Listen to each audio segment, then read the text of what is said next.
10x your service design offering with Smapply. Take 20% off any order with This Is HCD 20 off. Let's superpower you and your design team's potential. Sign up at smapply.app. Enjoy the episode from your friends at Smapply, helping support This Is HCD podcast. The year is 2013 and I've just flown from Sydney to Denver in the US and then from Denver to St. Louis, researching and getting feedback on one of my biggest and first full service design projects. And the client was Cochlear, and they produce implantable hearing solutions for the profoundly deaf. This episode is with someone extremely special, Patrick Hoffner, now 14 years old, but was 4 years old at the time when we first met during that research stage.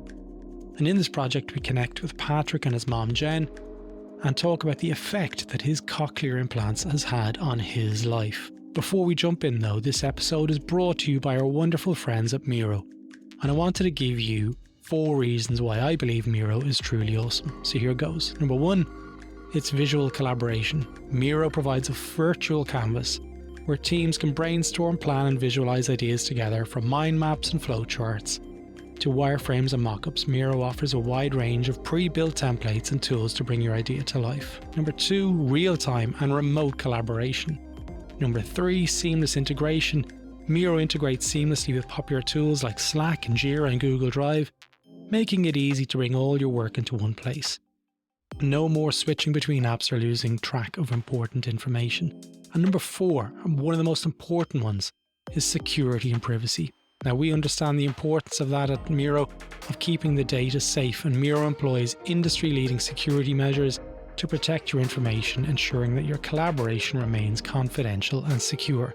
So don't waste any more time with outdated collaboration tools. Experience the power of Miro and unlock your team's full potential.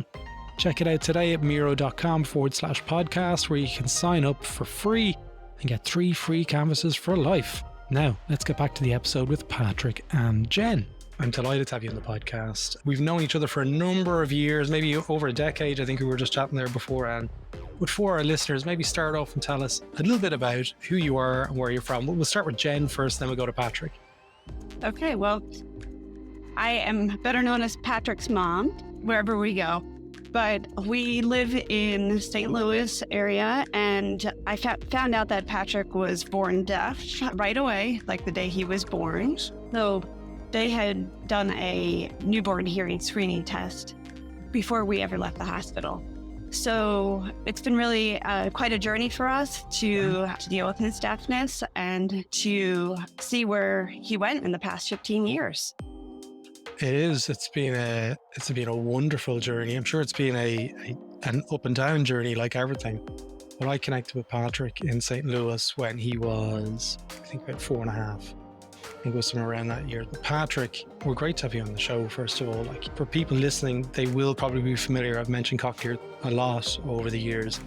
But Patrick was one of those people that I met and that really, threw me into a million miles into the air and kind of go, wow, this is incredible. This is where all of these worlds combined that we talk about making impacts in human lives. So Patrick, great to have you on the show. Tell us how old you are now. I'm 14, almost 15 now. So big age. Going from 14 to 15, that is a huge leap. But what year are you in school in the States? I'm just starting 9th grade, so my freshman year of high school. Wow, okay. So only a couple of years left before you get to fly the nest. And do you have any plans what you'd like to do in the future? Sure. Not really. Haven't really decided on anything any like future career path or anything like that. But. So we were chatting beforehand, and Patrick unfortunately does not remember me, but I remember Patrick. I remember Jen, and I remember everyone talking to me when I arrived in America with Cochlear, and they were saying, there's one kid you're going to meet. Hopefully you get to meet him. And I was like, who? They go, Patrick. Patrick is this kid. And it was like amongst the organization, Cochlear's huge.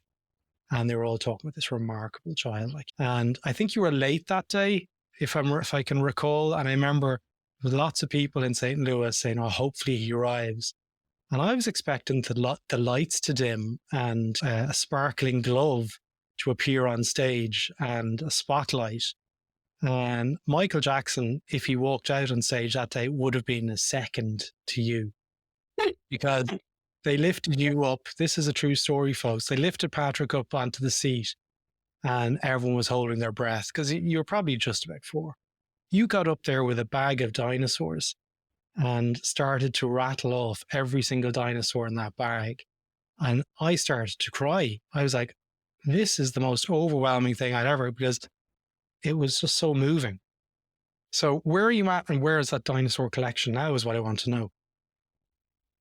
I have not seen that dinosaur collection in a little bit, but We still have it. we still have it, yes, of Yes. course. So But what's your first memory then, Patrick, I guess, of Cochlear and cochlear implants?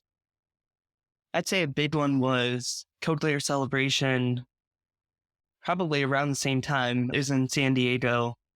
So it was just very amazing to see a ton of people with cochlear implants. Because that was pretty much all of the people who were there. And that's also where I recorded the video of me when I was 4 years old. I'll So put a link to that video in the show notes so people can click in and look at it. You're still as cute as you were there, just as a reference. But what I want to talk a little bit more about is, say, right now, for people who are listening, how are you able to hear? Okay, because when I talk about cochlear implants, even to people in Ireland, they look at me like I'm from the future. And I said, yeah, people see them, but they don't realize what they are. Okay, maybe talk about what are the devices, I guess, that assist you in being able to have this conversation at the moment. also, I can't hear very well with them, pretty much as a normal hearing person. Okay. So yeah, they're small devices that just fit on top of my ear. So And they connect to, they connect in cochlea. Yep. Yeah. So they go up into the internal piece and then down into the cochlea and then to the brain. So It is like Graham Clark, who discovered the ability to do this. It might have been in the 70s, was it, in Australia? It's one of the most groundbreaking technologies that I've ever come across. So as you mentioned there, you've got the 2 cochlear devices. So you've, in both ears, they're able to assist you hearing this through the speakers on the computer. Presumably you're interpreting the digital signal coming back off the speakers. Is that right at the moment? Yeah. It is. So yeah, he's listening the same way I am through the speaker here and can hear you probably just as well as I can. Yeah. So how, for listeners out there, how do they differ then to hearing aids? Because that's one of the questions that I get all the time. I said, well, they're quite different, but I'm keen to understand. I'm sure you've been asked that question many times before, and I'd love to hear your answer. all right. So hearing aids amplify the sound, making things louder, but cochlear implants are for people who are deaf. So the hearing aids wouldn't work as well because there is no sound really to make louder. Right. So cochlear implants replicate the hearing process in a way through the external and internal pieces. Sure. So Jen, just going back to the start of the conversation there, where you mentioned where Patrick, it was discovered that Patrick was born deaf. What was that journey like at that moment in time? Can you, if you're okay to go back and talk about that? 'Cause Sure. I know it was an emotional time, but what was the process around that in terms of discovering what your options were? So when Patrick was born, they did the screening test and they came back and said that Patrick might be deaf, Okay. but because it was a C-section, that it may have just been fluid in his ears, and to come back for more testing a couple weeks later. So when we did go back for testing at the Children's Hospital, we found out that he had severe to profound hearing loss, which means really the only sounds that he, quote unquote, heard were things that he could feel. So, for example, a loud jet going by, well, you can actually feel that rumble. And so are you really hearing it, or are you feeling it at that point? So those were the only types of sounds that he would even be able to respond to, are the ones that he could feel. So we were presented with a couple of different options. One was to go strictly sign language. Okay. and the other would be to try the cochlear implants. Hmm. And so here in the US at that time, you had to be a year old to get cochlear implants. Yeah. So we had a trial of hearing aids beforehand, but obviously he was deaf and they didn't help him hear speech sounds enough. So at the week of his first birthday, he had the surgery to put the internal piece of the internal devices in. Mhm. And then a few weeks later, they activated them. So he was about a year behind normal hearing children in language at that point, because he hadn't heard in the womb and he hadn't heard that first year of life. Okay. So it was quickly became, how do we catch him up? Yeah. And he did that with force. Yeah. So because I know this story quite well. I remember reading, and when I came back to Australia, I looked into a business of starting Patrick Hoffner t-shirts. I was a huge fan. And like so much so, like myself and Jed are actually friends on Instagram. And I have a handful of people on Instagram. I'm always, hopefully my friends aren't listening to this, I'm always removing people. So Jen has survived every cull since Instagram came. I'm like, no, Jen's cool. Jen can stay in there and see pictures of my kids. So I feel like, and this is really probably strange for Patrick, but I've been part of your journey since we met in St. Louis. And I see photos and going to the zoo and all of these different things in school. And it's been remarkable. Like it really has, like, because technology has given us that benefit of being able to, I guess, look at people's lives as they're growing up. But what challenges do you face, or do you face challenges in the current world? What does that look like for you at the moment with the cochlear implants, Patrick? I don't actually face very many challenges. Yeah, there's just so much technology even that can help eliminate all the challenges. So swimming, I have a waterproof case I can put my implants in so I can still hear when swimming, which is a big part, just eliminating challenges. And then there's devices that you can hook up to the computer for headphones. I can actually wirelessly stream calls and music and everything from my phone to my implants, which is another just great resource. Absolutely. I remember when I was doing research, one of the things that kept on coming up was the ability to go swimming and how many problems that caused. And at that time, there was a lot of people working on it. So it's great to see that one has come to fruition, is in the market and stuff. But the other one that we were talking about there was the ability to listen to music. Now, I'm always around music. It's so important to me in my own life. But you mentioned there about a technology, about being able to listen to music. Are you okay to talk a little bit more around how that works? What does that look like? So who is your favorite band at the moment? Or is it Taylor Swift is my favorite artist. You're a Swiftie. Yeah. Apparently, you saw them. I was going to say, have you gone to any concerts? So what's the experience like there? Taylor Swift a couple weeks ago in concert. So that was amazing. Yeah. And expensive as well. Yeah. So Patrick streams almost all the time when he has a down moment from his phone to his cochlear implants. Right. Just pause on that. What does that mean? Because this is my good friend Victor Rodriguez in Cochlear. I remember when he was and his team were working on that. Okay, when you're saying stream music to your cochlear implants, tell me what's happening.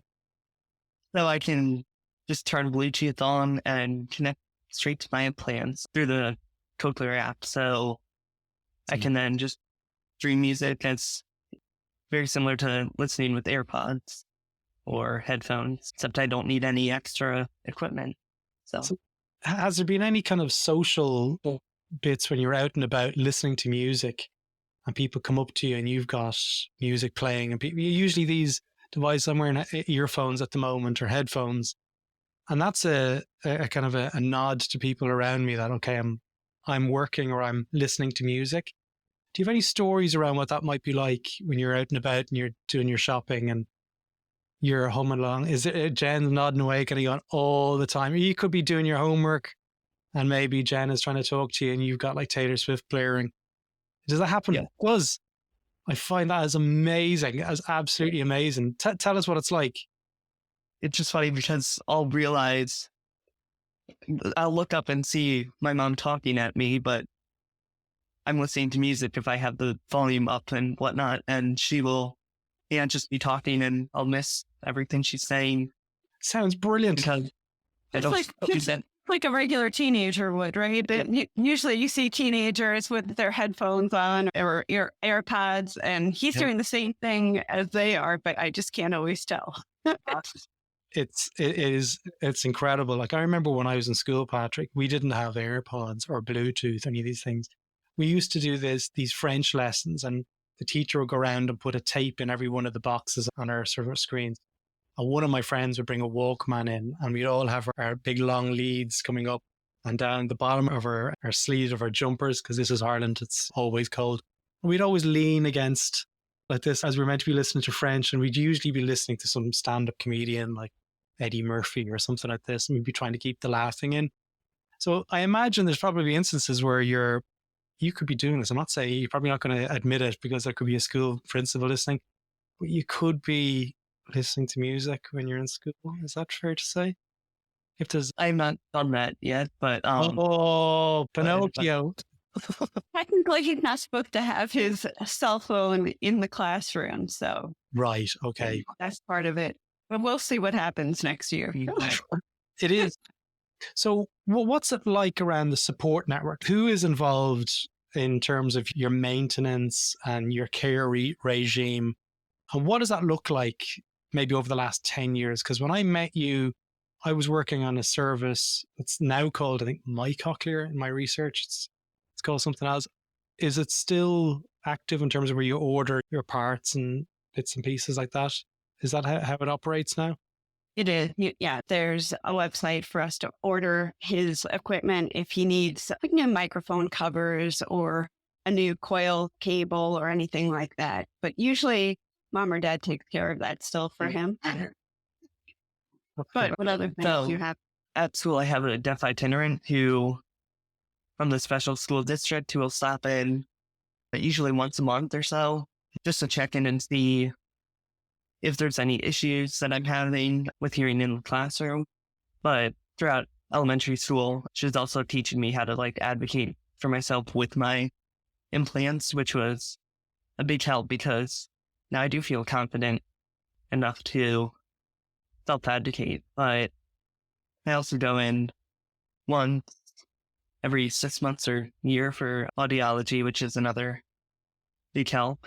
So what do you have to do with the audiologist? Tell us what that involves. So during his audiology appointments, they do what's called mapping, and they are able to program at an electrode level. And for Patrick, there's 22 electrodes on the internal device, which represent different frequencies. And so they can fine tune which frequencies each electrode picks up, but they can also fine tune the loudness of each electrode to balance it out. So one's not more, overpowering the others, and making sure that both sides are balanced and making sure that the devices are programmed best for him. And it normally doesn't change too much over time, but there are little tweaks as we go. So when he was a small child, first starting, if there were sounds that he wasn't saying quite yet, we would make sure that he was actually hearing those sounds correctly. So, for example, if he wasn't saying the S sound yet, then they would check. I think that's a pretty high frequency. So they would check that frequency to make sure that he was actually hearing that sound so that he could produce it. So there's a lot of tweaking that goes on, especially in the beginning, to make sure everything's good. So the first few years, and as you can imagine, it's much harder when you have a 1-year-old than a 14 or 15-year-old who can give you feedback. But you look for different visual cues for a small child, but for an older child or an adult, they can tell you if they hear those frequencies at all different levels and if things sound too loud. So they definitely adjust on an individual level. Okay. I remember at one point reading, this is after I left Cochlear, the ability to do remote diagnostic testing.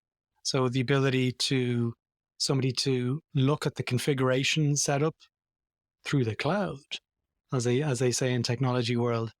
Has that something that has come to the market, or is that something that you were able to do to avoid those kind of big long journeys in some instances and the expense of seeing an audiologist every 6 months? We haven't taken advantage of that because our audiologist is not too far from us. Right. But we do know of other people who have done that, who do live farther away from an audiologist. It does make it a lot easier for them. I love the fact when I was doing so much work with Cochlear, and I still, by the way, have done work with them over the last number of years as well, the connections that people have with each other was really special. So are you able to talk a little bit more? It's probably more for Jen, this question, Patrick. Whenever Patrick had his implants at the age of 1, what happened there? Because it was people that probably just came out of the woodwork and introduced themselves and provided support, that human support. What did that look like, and what was that experience like for you and the family? Sure. When we were looking, first of all, to decide whether or not Patrick was going to get cochlear implants and what his future may look like, we met with a few families to meet their children who had cochlear implants. And were completely blown away. They were around 5 years old. So not that much different in age from when you first met Patrick. Did we have dinosaurs as well? No dinosaurs. But so knowing how much of an impact those families had on our decision really helped us connect with other people as well. So we really sought out connections. When we came to St. Louis, there was a big group of people who got together every month. Most of them were actually more of the senior age, senior citizen age, who may have lost their hearing later in life or who got their cochlear implants as adults. So they loved seeing Patrick because his journey is so different from theirs because he was born deaf. And through groups like that, we have not only helped adults really make the decision to go ahead and get cochlear implants, but we've also reached out to other families. It's been really nice for us because we know families who have children who are older than Patrick, so we can ask them for advice. And that's been a big one. Like, what kinds of services should we ask for in school? What kinds of accommodations does your child have? They may not always apply for Patrick, but it's nice to know what kinds of things are available, or even simple things like, what do you do when he goes to ride a bike? Like, what kind of helmet would you wear? And so they told us, okay, well, get a bike helmet with the dial in the back so you can put it on over the cochlear implants and then snug it up in the back by turning the dial. Little things like that. So we've had a big support network of adults who have cochlear implants, and especially when he was really little, it was nice knowing, like, well, how does this sound to you? Really asking those types of questions. And then we have, children that are a year or 5 years older than Patrick to ask those types of questions, like what kinds of services should we ask for, or what kinds of things do you not allow your child to do, or do you allow your child to do with cochlear implant? And then families who have kids Patrick's age, because you're going through that journey together. Right. And we know several families who went to the same oral deaf school as Patrick, who we are still in contact with. As a matter of fact, one went to the Taylor Swift concert with us a couple weekends ago. And then again, families with younger children who were able to either help ask questions of support, or if their children are just starting out on a journey, give them some hope. Mm-hmm. So how do you keep in touch with those people? Is it something that's through the ecosystem of Cochlear, or is that something that is just through friends at this stage? A little of everything, really. Right. We have friends that we see through Cochlear meetings. We have friends that we see through social media, and just about every direction you can come from. We sometimes get emails, can you talk to a family? Or check out a Facebook group because somebody has a question that you might be able to answer. Going back to when Patrick was probably 2, 3, 4 years of age, the connection between the ears and the mouth is really strong. I have a sister who's a speech therapist. So what was the access to speech therapy? Was that an issue whenever Patrick was growing up, trying to catch up in that first year of hearing and speech development? So we made a decision when Patrick was a pretty young age. He was almost two, to move to St. Louis for the Moog Center, which is an oral deaf school that focused on teaching children with cochlear implants or hearing aids or other hearing devices to listen and speak. So it was very intensive, but it was they were able to help catch Patrick up to normal hearing children, and then he surpassed at a very young age, which I'm sure when you saw him at 4, that was the case, and that's why he could talk about all those dinosaurs. But I think it was a very deliberate decision on our part to get Patrick to a school that could help him do the best that he could with his devices. Yeah. So that they were really integral in his journey, because it was not only speech therapy, but it was very deliberately teaching him language. For example, one lesson they did was they had a little toy couch and a family, and they were teaching the boy is on the couch, the mommy is behind the couch, the daddy is in front of the couch. It was a very deliberate way of teaching language, almost as if you were learning a foreign language. Yeah. But it was the best way to catch him up. And then they also did fun things. They mixed in like normal preschool activities with speech and language and all those types of activity. Yeah. But they then send you home with kind of homework, and the homework, especially for moms, and it's a strange fact that the language that a child learns is usually associated with how many words a mother talks to their child. Right. At a very early age. So my homework then was say as much as you can to Patrick. That's not for you, Jen. Well, I mean, you had to really narrate your life. Like you're going through the supermarket and you're talking about, oh, where are the bananas? The bananas are a fruit. The bananas are yellow. There are 6 bananas. And it was really honestly narrating every single thing about what your day was. Yeah. But it was both for me and Patrick's dad, it was really talking to him as much as possible. Yeah. And really just trying to get that language input, because you can't catch up a child who didn't hear that first year of life unless they have a lot of language input. That's pretty amazing. Patrick, in terms of all the support that you've had over the years, technology has been obviously a huge enabler. The technology that Cochlear created has been a huge enabler, should I say. But there's also a huge amount of human interaction. For sure. For people going out on the journey at the moment. And what advice do you give to people who are going on that journey? Maybe they've got children who are thinking about taking that first step. What does that service look like, and how important is the human aspect to it?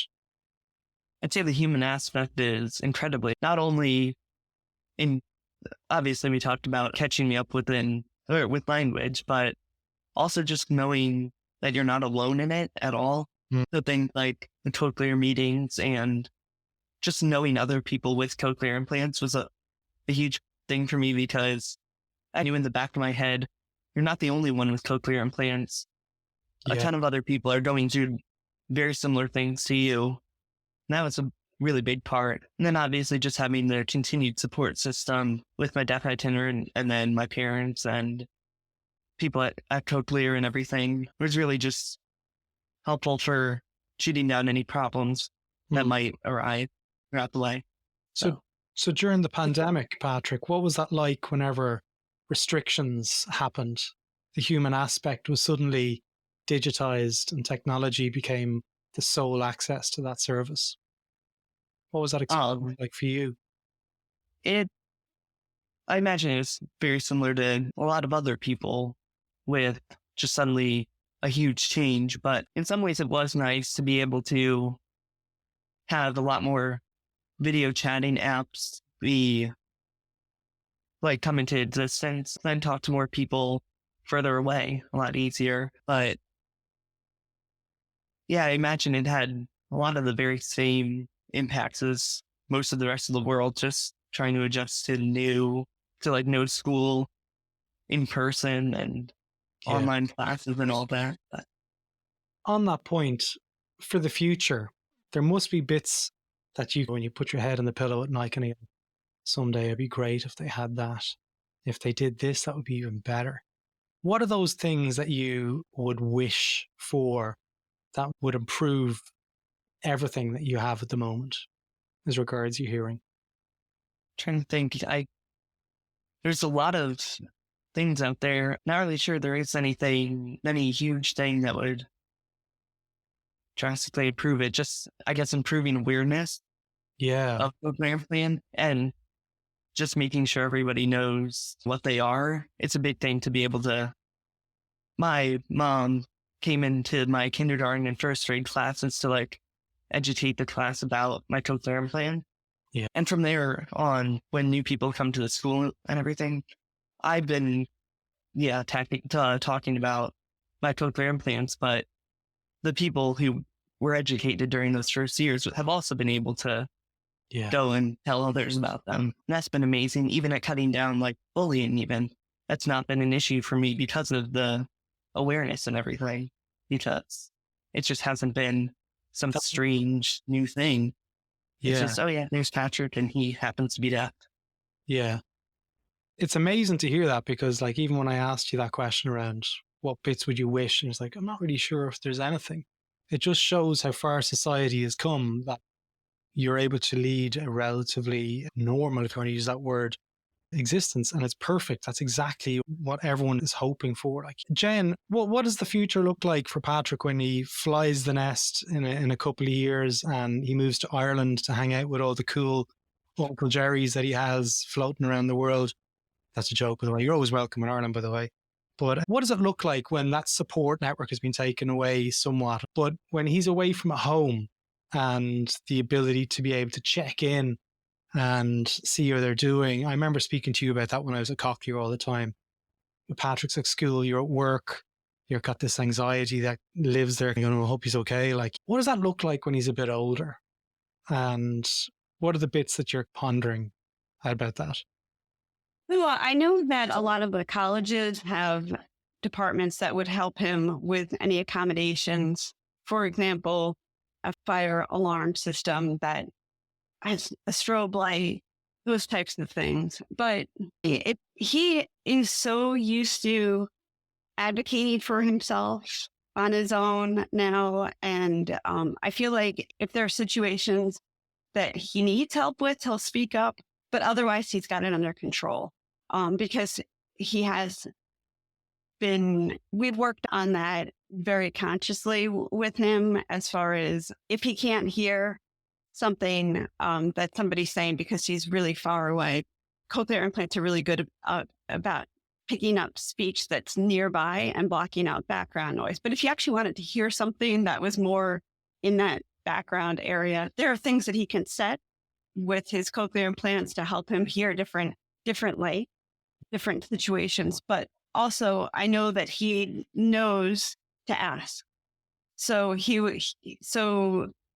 I think it's less a situation where he can't hear, but more socially when you get out of certain areas. Like, for example, St. Louis has a large number of people with cochlear implants because there are a few schools that specialize in oral deaf education.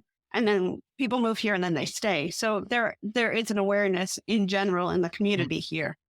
And in big cities, you'll see that too. But depending on where Patrick goes, he might have to really work on awareness and education of others. And I would say that's probably the biggest worry. But other than that, I feel like we've been dealing with this for just about 15 years now. So hopefully we've given him the tools that he needs in a few years to be able to handle things for himself.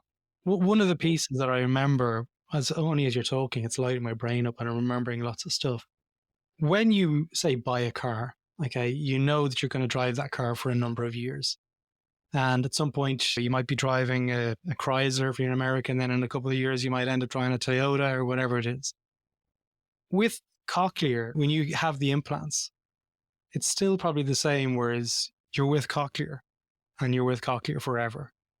Is that still the same as regards, like, if Cochlear, the organization, stop innovating, you're locked in that sense? Is that right? That is true. So it was important for us to really look at the company itself, because there are a few of them that make cochlear implants, but Cochlear, their tagline is here, now, and always. Yeah. And so we had a lot of faith that the company will continue to innovate and innovate with quality, which is a big one as well. So, I mean, most likely Patrick will need an internal upgrade, or he'll have a device failure possibly at some point in his life. I'm guessing they are made to last for a long time, but that is something that at some point in his life, technology may change enough that we may have to have a surgery or an upgrade or things like that. So, yeah. But you are locked into that. I've trained them, I've worked with them, I've done all this work, and the quality of the people in Cochlear, I can say firsthand, they are unbelievable. They're great Absolutely. people, and I don't think I've met a bad person in Cochlear in terms of as a person and as a practitioner. They're always remarkable, and they always have the person at the center of everything that they're designing for. So it really is it's a beacon that I hold up in terms of who does it really well. Like, that's Cochlear. Like, look, I promised I'd get everything done in an hour, and I'm like a Rolls Royce car here. I'm going to bring this conversation into a close. If there's anyone you want to give a special shout out and thanks to, like, for people who might be listening in to hear Patrick and Jen's conversation, is there anyone you want to give a shout out to? Any links that you want to push people to? Put the video of Patrick and his dinosaurs. That's definitely going to get included. Yeah, I'd say probably the biggest shout out is really to everyone who has helped me through this journey. My parents, obviously, people in the schools, even my teachers have been incredibly supportive and just making sure any issues that arise are taken care of. So, listen, look, thank you, both of you, for giving me your morning time. I know the listeners are going to love this episode because it's a personal episode, but it's also a really heartwarming one to be able to see how all these different worlds connected to provide such an incredible outcome for the likes of Patrick and thousands of other people in America and beyond. Thank you so much for giving me your time, folks. Thank you. Thank you. I hope you enjoyed that episode, folks. Another great story for us as change makers to take stock of and reflect on. Now, if you like what we do, be sure to explore becoming a premium subscriber of the podcast by visiting thishcd.com/premium. Running This Is HCD takes a huge amount of effort, and every little helps us continue on that journey. If not, be sure to like and subscribe our content wherever you're listening. And until next time, thank you so much for your time, and see you soon.